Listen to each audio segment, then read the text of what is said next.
What would you do if you knew that the pill in your hand was about to kill a man? You'd lose your job, you'd lose your home, your grandson loses his future, and you might be wrong. So do you give him the pill? Or do you throw away the only life you've built? Bernice Carter had 90 seconds to decide. She was 52, a black housekeeper, $5 in her checking account, a sick grandson across town, and a billionaire lying in front of her who everyone said was in a coma, but his finger just tapped the sheet, and downstairs his wife was calling her name. Bernice looked at the yellow pill, closed her hand around it. No. She had no idea that a single choice was about to give her a future she never dared to dream of. 3 weeks earlier, Bernice Carter almost didn't take the job. Looking back, she'd say it was her grandson's shoes that made her say yes. It was 4:40 in the morning. The kitchen in her little rented duplex on Sycamore Lane was cold. Bernice stood at the stove in her housecoat, stirring grits in a pot her mother had given her 40 years ago. On the microwave sat a stack of bills held together with a rubber band. Overdue electric, overdue water, a medical copay letter for Jamal's asthma specialist, $312. She didn't have $312. On the windowsill, a framed photo of her husband Darnell, gone 4 years now, a stroke at 56. No life insurance. The policy had lapsed 3 months before he died. She still hadn't forgiven herself for that. She stirred the grits and whispered like she did every morning, "Lord, just get me through today." Footsteps on the stairs. Jamal came down, 16 years old, already 6 feet tall, rubbing sleep from his eyes. He was wearing his sneakers. The left one had a sole that flapped when he walked. He'd been gluing it back together for 2 months. He saw her looking, tucked his foot behind the other one. "Grandma, I'm good," he said before she could say anything. She turned back to the stove so he wouldn't see her face. "Sit down, baby, eat." She put the plate in front of him. Eggs, grits, 1 piece of toast with too much butter. He started to eat, then stopped. "Grandma." "I'm gonna turn down the Yale thing." Her hand froze on the coffee pot. The Yale summer program. Jamal had gotten in. Full academic standing. Aerospace track. $3,800 tuition plus housing. She'd read the acceptance letter 6 times the night it came. Cried over it in the bathroom so he wouldn't hear. "Jamal." "Grandma, it's fine. I'll go next year. Or I'll just study on my own. I got the library." He said it easy, like it didn't matter, but his eyes were on his plate. Bernice wanted to say something. She opened her mouth. Nothing came. She just buttered his toast again, harder than she needed to. The bus ride to the Ashford estate took 1 hour and 10 minutes. 2 transfers. A 12-minute walk up a private road lined with maple trees. Bernice had cleaned houses for 31 years. She'd learned one thing that never failed. Rich people's floors got dusty the same as poor people's floors. Dust didn't care about money. She thought about Darnell on the bus. He used to sit next to her on these same morning rides when she was starting out. He'd squeeze her hand and say, "Bernie, kindness don't cost nothing, and it pays the best interest." She almost laughed, almost cried. The Ashford gate was taller than her whole duplex. She pressed the intercom. A clipped voice let her in. The head of staff was a thin man named Mr. Prescott. He walked her through the rules like he was reading a contract. No speaking unless spoken to. No eye contact with Mr. Ashford. No phones on the upper floor. No entering the East Wing without permission. "Mr. Ashford is recovering from a serious accident," he said. "He is in a medically induced coma. His wife oversees his care personally. You will not interfere." Bernice nodded. "Yes, sir." Then she met the wife. Vivian Ashford Holloway came gliding down the marble staircase in a silk robe at 9 in the morning. 38 years old, blonde, smile too wide. "Oh, you must be Bernice." She took both of Bernice's hands in hers like they were old friends. "Prescott, she has such a kind face. I can tell already." Bernice smiled politely, but something inside her went quiet. The kind of quiet a dog gets when it hears something nobody else can hear. On Vivian's desk, as they walked past, Bernice caught a glimpse of a small silver pill case. Two compartments, one marked H, the other one blank. Vivian slid a folder over it without breaking her smile. Bernice logged it away, didn't say a word. The last person she met that day was the old woman in the guest house, Mrs. Eleanor Whitaker, Harrison Ashford's mother.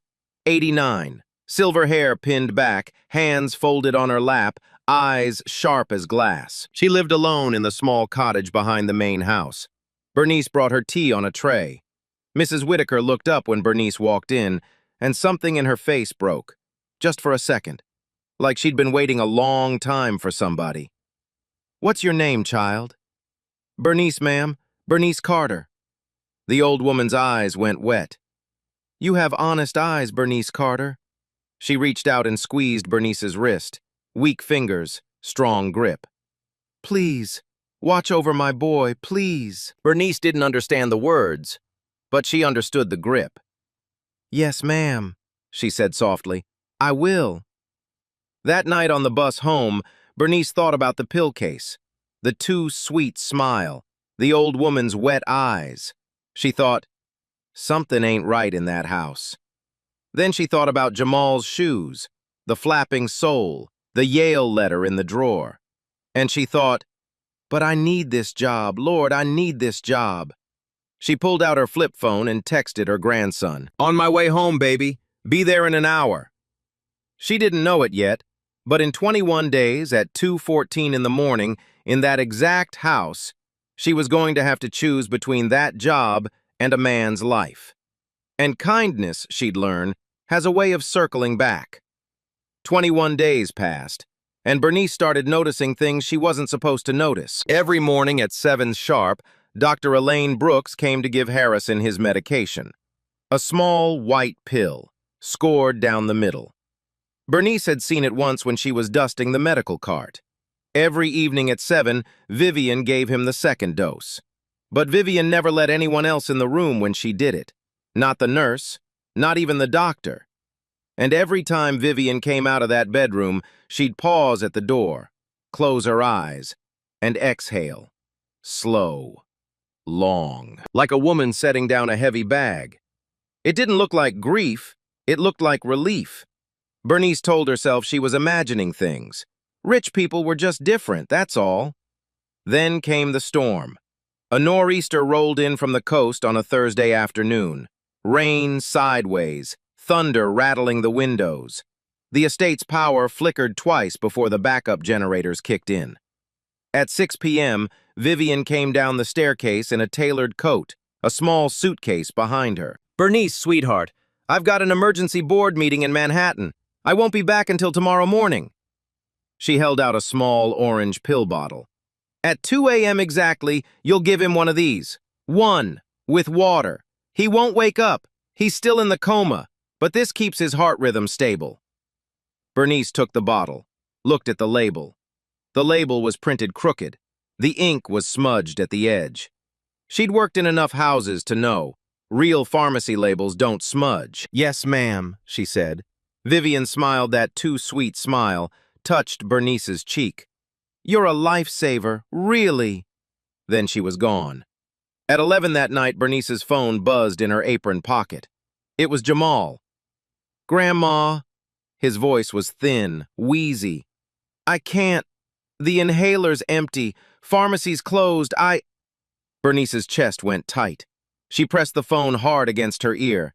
Baby, listen to me. Breathe slow. In through your nose. Hold.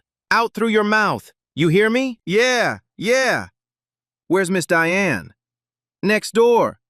"You call her, right now. She's got that nebulizer for her boy. You tell her Grandma said come help you. Can you do that?" "Yeah." "Baby, I can't leave. I can't leave this house tonight. You understand me?" A long pause. "I know, Grandma, I know." She hung up and stood alone in the marble kitchen of a mansion that didn't belong to her, pressing a dish rag to her mouth so nobody would hear her cry. She called Miss Diane. Miss Diane said she was on her way.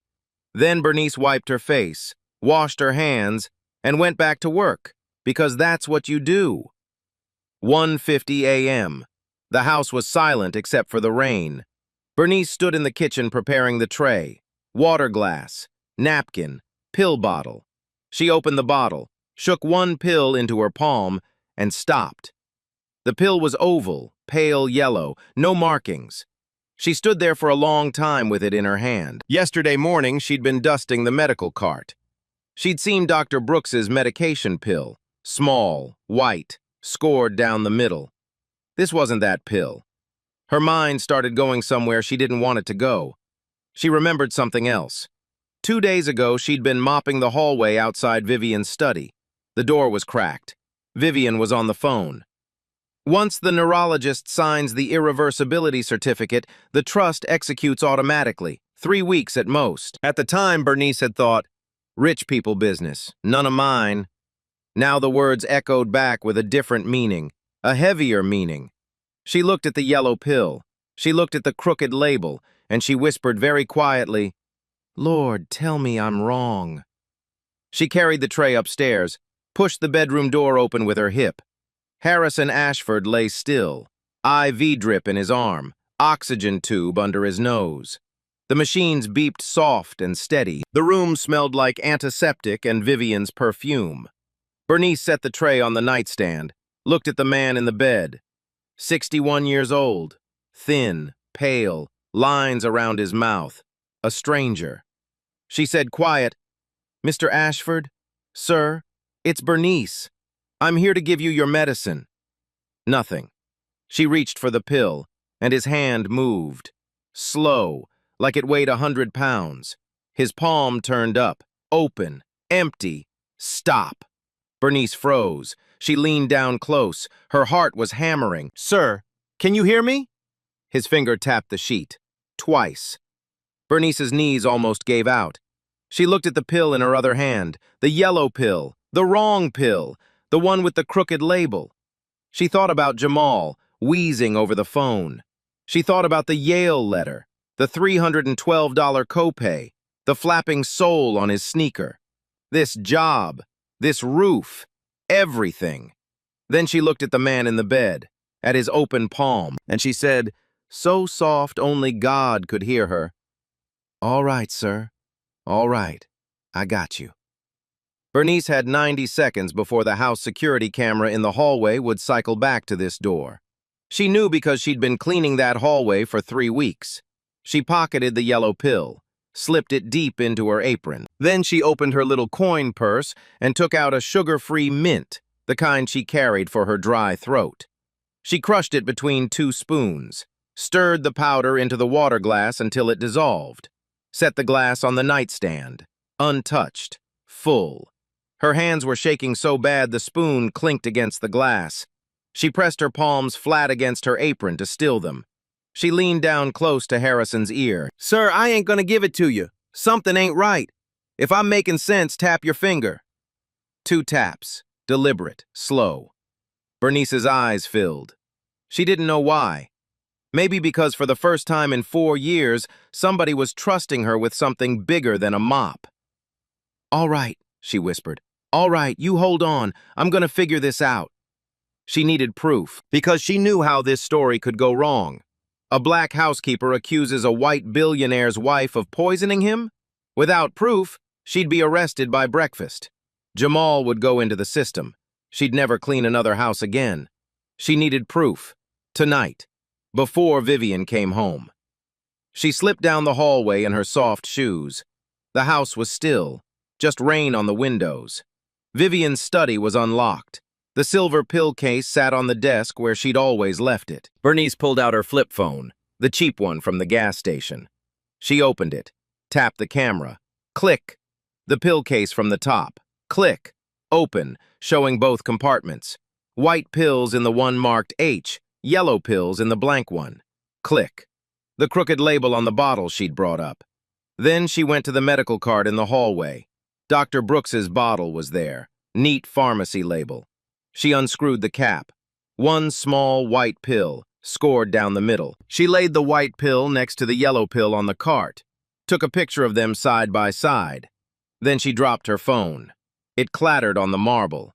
She froze, held her breath. Nothing. The house stayed asleep. She picked the phone up, kept moving. She went out the back door into the rain, ran across the wet grass to the guest house, knocked soft on the window. Mrs. Eleanor Whitaker opened the door in her bathrobe, took one look at Bernice's face and said, "Come in, child. Come in." Bernice showed her the photos, the pill case, the yellow pill, the white pill. Mrs. Whitaker's face turned the color of paper. She sat down hard on the couch. "I knew it," she whispered. "I knew it in my bones." "Ma'am, 3 weeks ago my son called me." The old woman's voice was steady, but her hands trembled. "The night before the accident. He told me he was changing his will. He told me Vivian wouldn't like it." Bernice sat down next to her. "Ma'am, I don't know what to do. If I call the police and I'm wrong—" "You're not wrong." Mrs. Whitaker stood up, walked to a small desk, opened the top drawer, pulled out a business card and a phone. "This man was my husband's attorney. His son handles our affairs now. His name is Thomas Halloran. You call him, not the police. Him." She pressed the card into Bernice's hand. "Tell him Eleanor Whitaker says the wolf is in the house. He'll know what to do." Bernice dialed with cold fingers. 3 rings. A deep voice answered, wide awake even at 2 in the morning. "Halloran. Sir, my name is Bernice Carter. I'm the housekeeper at the Ashford estate. Mrs. Whitaker said to call you and say the wolf is in the house." A long pause on the line, then, "Describe the pill." She did. "Stay where you are. Don't leave the bedroom. Don't give him anything. Don't touch anything else. I'm 20 minutes out with a private paramedic." "Sir." "Mrs. Carter, you may have just saved a man's life. Stay with him." The line went dead. Bernice ran back through the rain, up the stairs, into the bedroom. Harrison was still there, still breathing, still pretending. She sat down in the chair by the bed, took his hand. His fingers were cold. She didn't know what to say to a billionaire, so she said what she'd say to anybody. "My name is Bernice. I'm the one been cleaning your house. I got a grandson named Jamal. He's 16. He got asthma real bad. Right now he's sitting at my neighbor's house breathing into a nebulizer." She squeezed his hand. "Jamal, he knows about fighting to breathe. He does it every week. So you fight like him, sir. You hear me? You fight like a 16-year-old black boy from Ridgefield, Connecticut. You fight." She started humming Amazing Grace, the same song her mother used to hum when Bernice was scared as a little girl. Harrison's finger tapped against hers. Once, twice, 3 times. A tear slid from the corner of his closed eye down into his ear. Bernice kept humming. 3:04 a.m. Headlights swept across the bedroom ceiling. Thomas Halloran came up the stairs 2 at a time.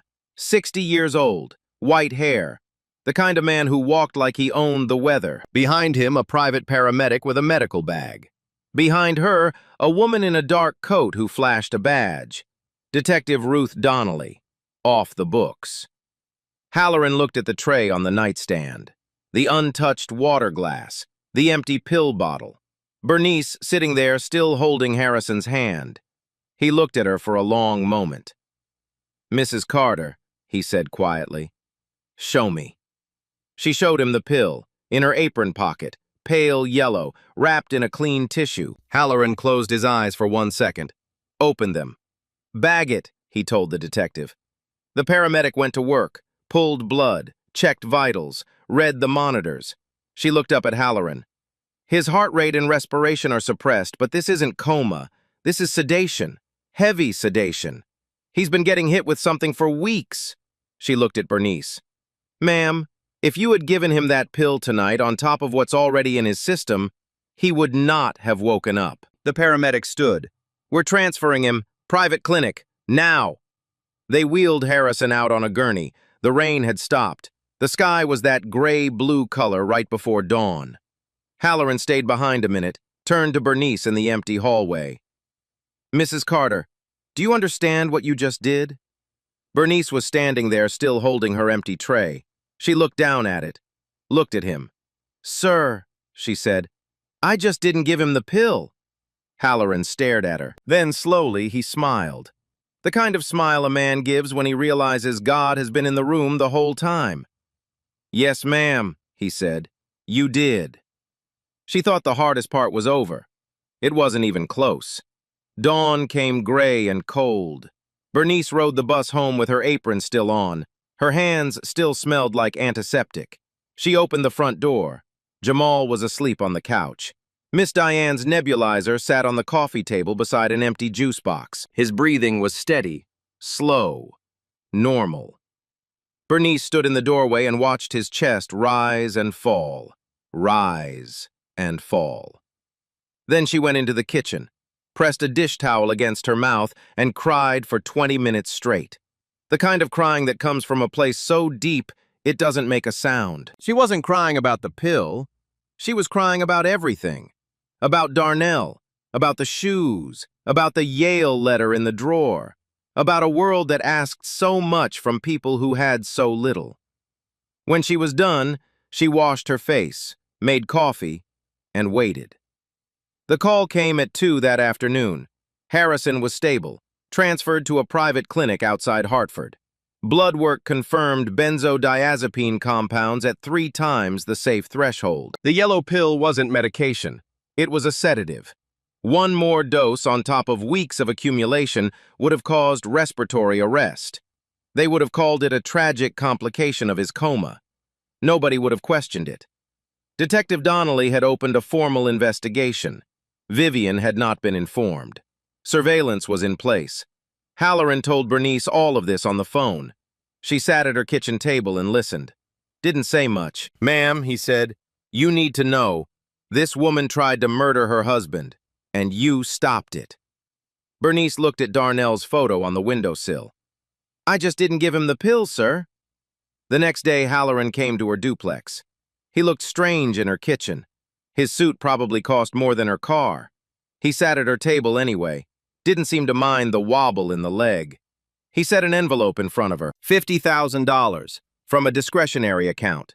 No strings, no publicity, just a thank you. Bernice looked at the envelope. She didn't touch it. "Mr. Halloran?" "Yes, ma'am."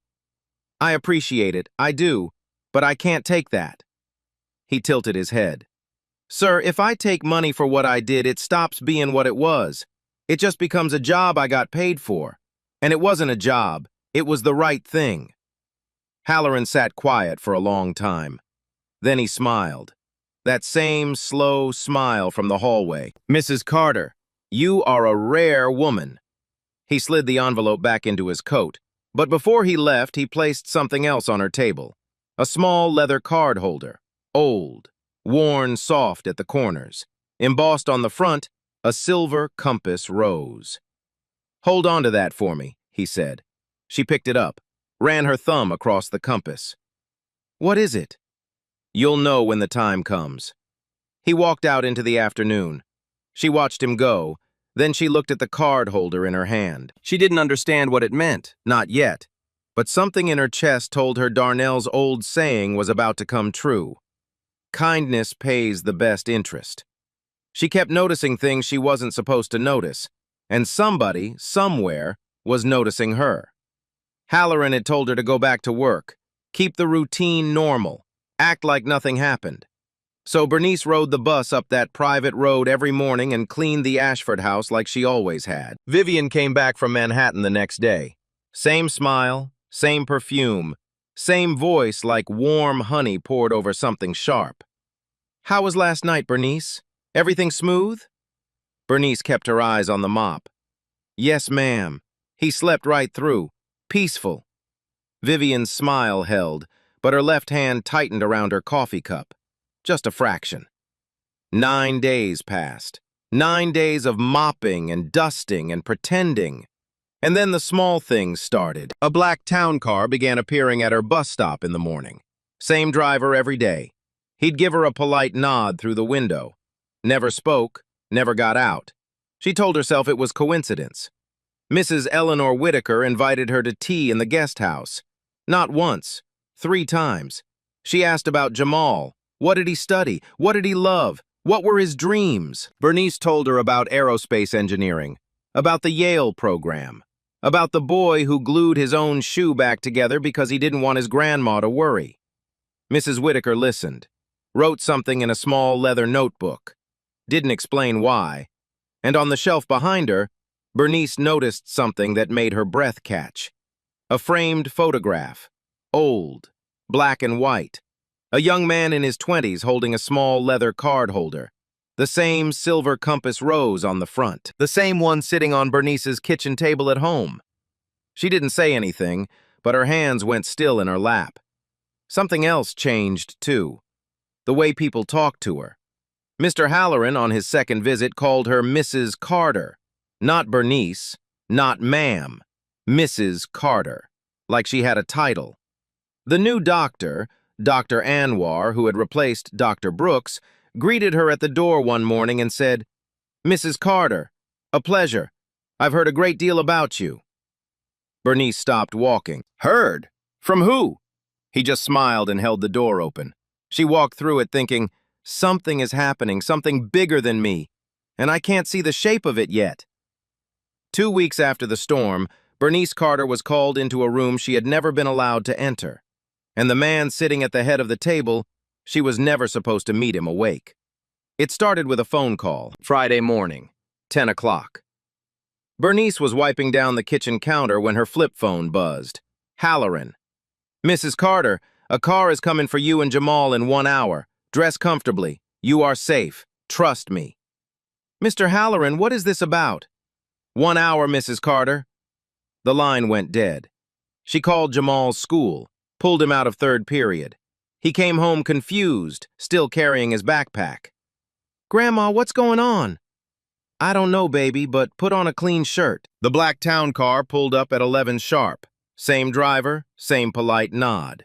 This time he got out and opened the door for them. Bernice sat in the back seat with her purse on her lap and her hands folded over it. Jamal sat beside her, knee bouncing. They drove up the private road, past the gate, past the servants' entrance. The car didn't stop at the side door. It pulled around the fountain to the front, the marble steps, the main entrance. Bernice had never used the main entrance. In 3 weeks of working here, she'd never even touched the front door handle. A butler opened the door before they reached it. "Welcome, Mrs. Carter. Mr. Ashford is waiting for you." Jamal looked at her. She looked at him. They walked inside. The library was the biggest room Bernice had ever stood in. Floor-to-ceiling bookshelves. Sunlight pouring through tall windows. A stone fireplace at one end. Oil paintings of men in dark suits on every wall. At the far end of the room, in a leather wingback chair, sat a man in a gray cashmere sweater. Thin, pale, a cane leaning against the armrest. But his eyes, sharp and blue, were wide open. Harrison Ashford III stood up slowly. It took effort. His legs shook. He gripped the cane with both hands, but he stood. And he looked at Bernice Carter the way you look at someone who pulled you out of a fire. "Mrs. Carter," he said. His voice was quiet, rough, like a man who hadn't used it in a long time. "I owe you everything. But before I say that, I owe you the truth." He told her to sit down. She sat. Jamal sat beside her. Halloran stood by the window. Harrison spoke slowly. "I was never in a coma." Bernice's hands went tight on the armrest. "After the car accident, which was not an accident, I woke up in the hospital. Alert, aware. But I'd been given a sedative. Heavy. I could hear everything. I couldn't move." He paused, took a breath. "The first voice I heard was my wife's. She was standing over my bed talking to Dr. Brooks. She said, and I will remember these words until I die, 'Keep the coma story going until the trust activates. 3 weeks, maybe 4. The room was silent. I understood then. If I woke up, she'd find another way. So I stayed under. I pretended. I waited. He looked at Bernice. Every person in that house was hired by Vivian. Every single one. The nurses, the staff, the doctor. All of them reported to her. He leaned forward. Except you. Bernice's chest was so tight she could barely breathe. Mrs. Whitaker, my mother, she brought you in through an old family connection. Vivian didn't choose you, and that meant you were the only person in that house I could trust. He reached under the table, pulled out a small wooden box, set it in front of her. But that's not the truth I need to tell you, Mrs. Carter. This is. He opened the box. Inside was a photograph, yellowed, curled at the edges. Two men standing side by side. One was black, wearing a factory uniform, smiling wide. The other was white, young, maybe 20 years old, covered in soot. "The young man is my father," Harrison said. "Harrison Ashford II. This photograph was taken in 1974, outside a textile factory in Bridgeport." He slid the photo toward her. "The man standing next to him, the man who pulled my father out of a burning delivery truck that day, is Reverend Eli Carter." Bernice's hand went to her mouth. "Your father-in-law." The room tilted. Reverend Eli Carter, Darnell's daddy. A quiet man who drove a bus and preached on Sundays and never talked about himself. Bernice had never known who he saved that day.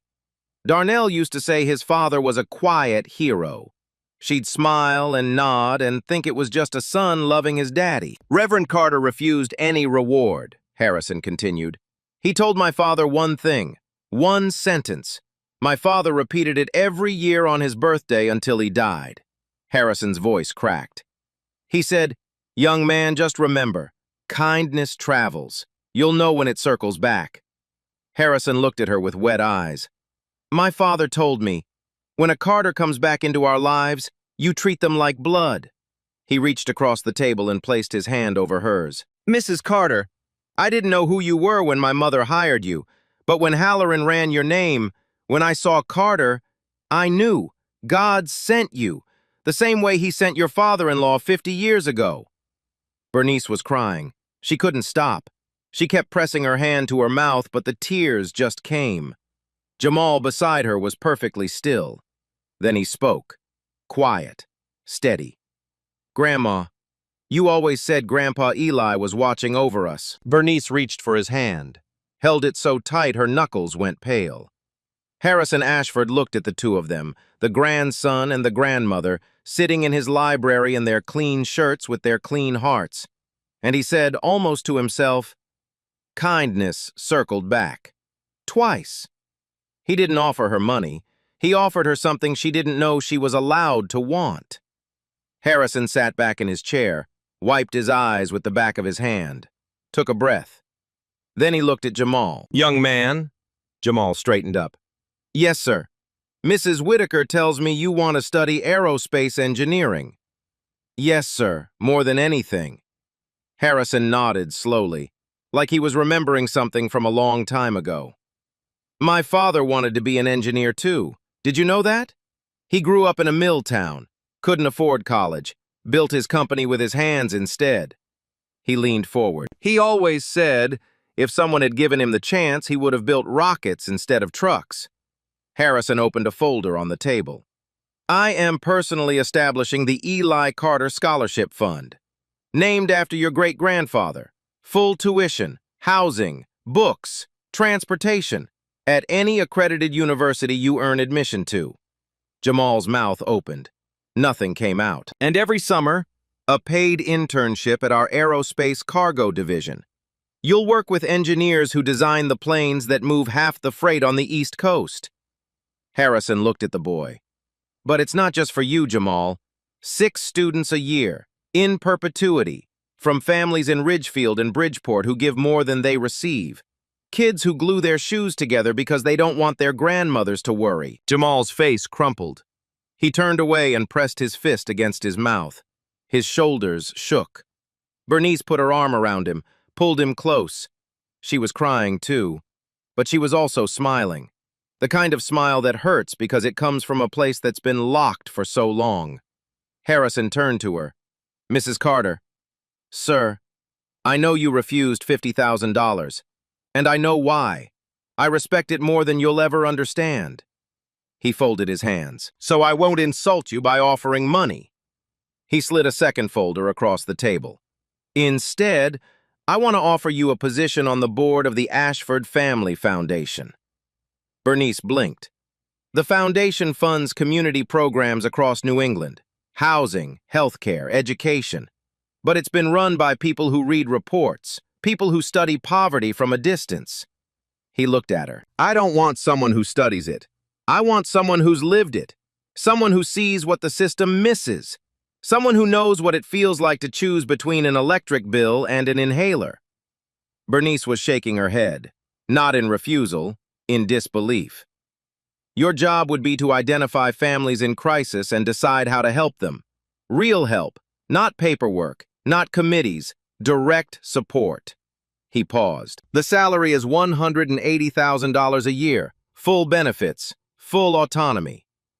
Bernice's hand went flat on the table, like she needed to hold on to something solid. Sir, I only got a high school diploma. Harrison smiled, gentle, tired, true. Mrs. Carter, my Harvard-educated wife tried to kill me in my sleep. You, with your high school diploma and a flip phone, saved my life with 4 photographs and a crushed mint. He let that sit. I think I know which credential I trust. Then he reached beneath the table one more time, pulled out a manila envelope, set it in front of her. One more thing. Bernice looked at the envelope, didn't touch it. Open it, Halloran said from the window. His voice was soft. She opened it. Inside was a single document. Legal paper, heavy stock, a property deed, her address, 14 Sycamore Lane, Ridgefield, Connecticut, in her name. We purchased the duplex from your landlord yesterday, Harrison said, quietly. The deed is yours, free and clear, no mortgage, no rent, no strings. Bernice read the paper 3 times. Her lips moved, but no sound came out. It's your home, Mrs. Carter. It always should have been. She broke. Not the quiet crying from before. This was the deep kind. The kind that sounds like laughing and hurting at the same time. She kept whispering the same words over and over. Thank you, Jesus. Thank you, Jesus. Thank you, Jesus. Harrison got up from his chair, slowly, leaning hard on the cane. He walked around the table, and he knelt beside her. It took him a long time to get down. His legs were still weak. Halloran stepped forward to help. Harrison waved him off. He knelt on the library floor beside a woman in a clean cotton blouse and took her hand. Mrs. Carter, you don't thank me. This is a debt my family has owed for 50 years. You've just let us finally pay the interest. The room was quiet for a long time, just breathing and crying and the sound of old grief turning into new hope. Then Halloran cleared his throat. Mrs. Carter, there's one more matter. She wiped her eyes, looked up. Vivian Ashford Holloway was arrested this morning at 7:15, along with Dr. Elaine Brooks. Charges include attempted murder, conspiracy, and fraud. He paused. The photographs you took on your phone, the pill case, the yellow pill, the crooked label, are the foundation of the prosecution's case. Your testimony, if you're willing to give it, will be critical. Bernice sat up straight, wiped her face one last time with the back of her hand. Mr. Halloran, I'll tell the truth. That's all I ever do. The story leaked. It wasn't supposed to, but maybe, looking back, it was always supposed to. 6 months after that morning in the library, a reporter from the Hartford Courant got a tip. Nobody knows who made the call. Some people think it was Detective Donnelly. Some think it was a nurse at the clinic. Doesn't matter. The headline ran on a Tuesday. Ridgefield housekeeper exposes billionaire murder plot, refuses $50,000 reward. By Wednesday, it was everywhere. CNN picked it up, then NBC, then the story crossed the ocean. BBC ran a 3-minute segment. A French newspaper put Bernice's name on the front page. She couldn't even read it. Then 60 Minutes called. They titled the segment, The Woman Who Said No. Bernice was terrible on television. She sat in her kitchen in her Sunday dress with her hands folded and answered every question the same way. Ma'am, you saved a billionaire's life. I just didn't give him the pill. You turned down $50,000. It wasn't mine to take. Aren't you angry about what almost happened? I don't have time to be angry, baby. I got work to do.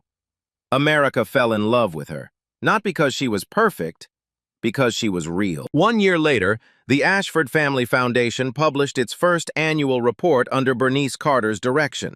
The numbers were staggering, not because they were big, because they were specific. 62 students had received Eli Carter scholarships, full tuition, full housing, books and transportation included. 12 of them were the first in their families to attend college. 3 were former foster kids. One was a 17-year-old girl from Bridgeport who wanted to be a pediatric surgeon. She wrote Bernice a letter that said, "Nobody ever told me I was allowed to want this." Bernice framed that letter, put it on the wall next to Darnell's photo. The foundation also opened a community health clinic in Bernice's old neighborhood. Free asthma care for uninsured children. 2 full-time doctors. A pharmacy that filled prescriptions at no cost. On opening day, a little boy walked in wheezing. His grandmother was holding his hand. She looked like she hadn't slept in days. Bernice met them at the door herself. "Come in, sweetheart, we got you." 311 families across 4 Connecticut counties received rental assistance through the foundation's housing program. Widows, single mothers, elderly couples on fixed income, people the system couldn't see. And then there was the program Bernice invented herself. She called it the Quiet Kindness Grant. Every month, the foundation gave an anonymous gift to someone nominated by their neighbors. No application, no interview, no cameras. Just a knock on the door and an envelope. "If you make people perform their suffering to earn help," Bernice told the board, "you ain't helping, you're auditioning." The board voted unanimously to fund it for 10 years. Jamal started at MIT that fall. Eli Carter Scholar. Class of 2030. Aerospace Engineering. He called Bernice every Sunday at 6 p.m. She never missed it, not once. "Grandma, I'm learning how jet engines work." "Baby, I don't know what that means, but I'm proud of you." "Grandma." Thank you for not giving him the pill." She laughed. "The good kind. The kind that fills a kitchen." Harrison rewrote his will and his trust. Mrs. Eleanor Whitaker moved back into the main house. She took her old bedroom on the 2nd floor and filled it with photographs of Eli Carter and Harrison Ashford II standing side by side. Vivian Ashford Holloway stood trial in March. The prosecution's case was built on 4 photographs taken on a gas station flip phone by a woman who made $12 an hour. She was convicted on all counts, 22 years.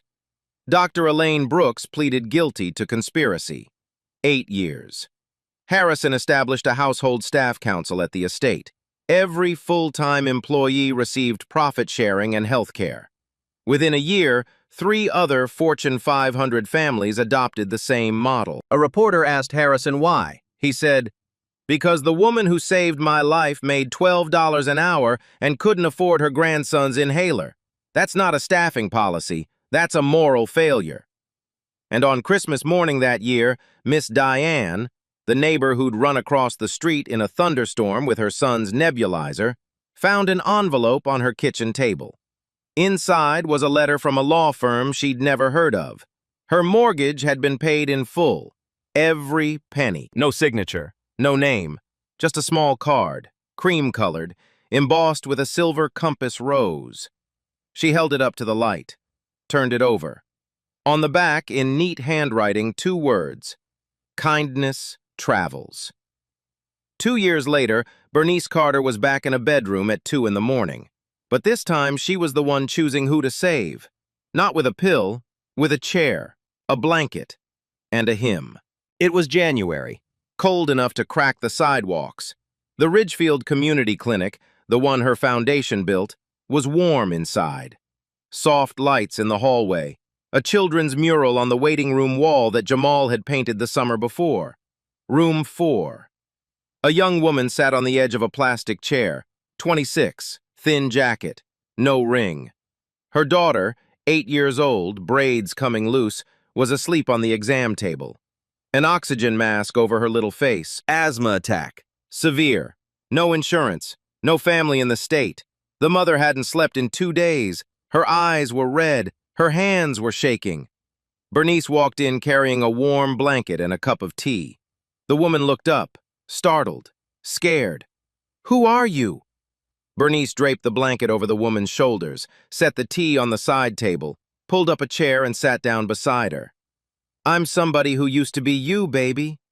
The woman's face crumpled. "Go to sleep," Bernice said softly. "We got you, both of you, I promise." Then she started humming.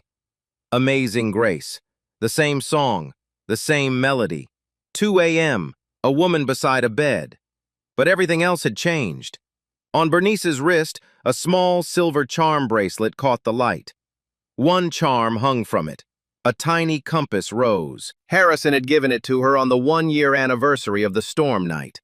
He'd had it made from the same mold as the original card holder, the one his grandfather carried through the war.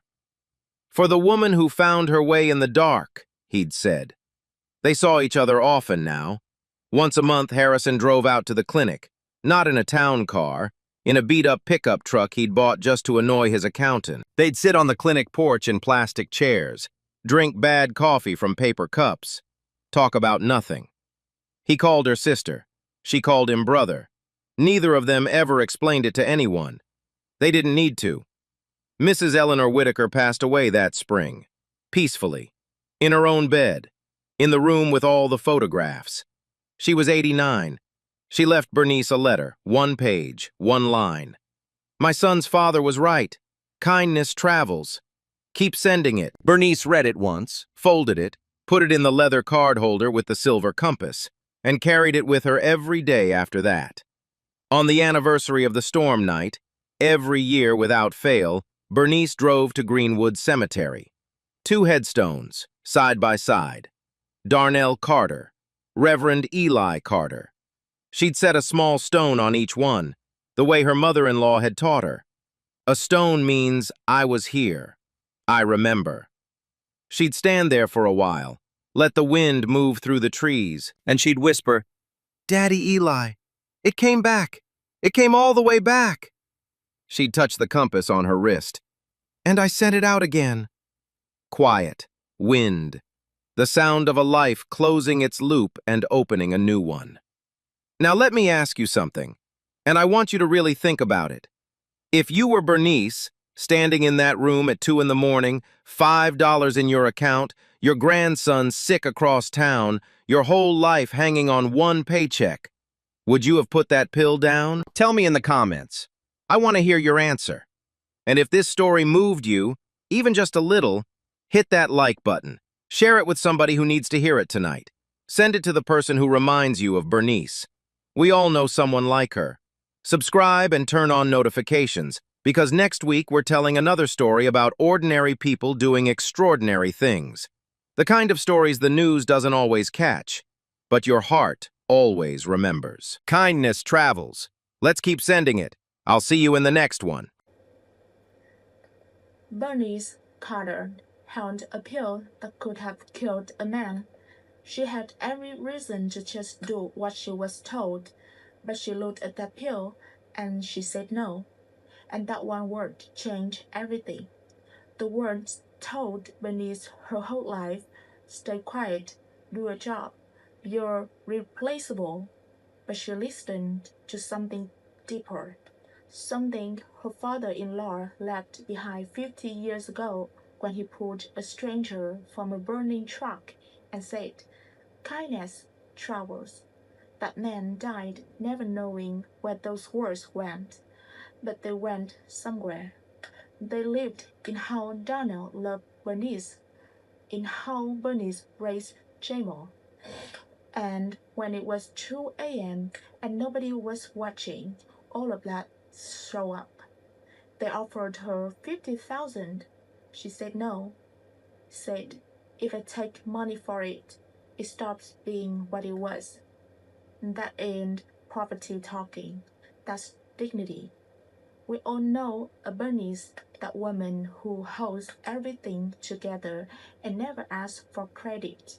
So if you were her, 2 a.m., $5 in your account, your grandson sick across town, would you have put that bill down? Tell me in the comments. If this story reminded you of someone, share it with them tonight. Hit subscribe and turn on that bell. Next week, another story the world almost missed. Kindness travels. You all, let's keep sending it.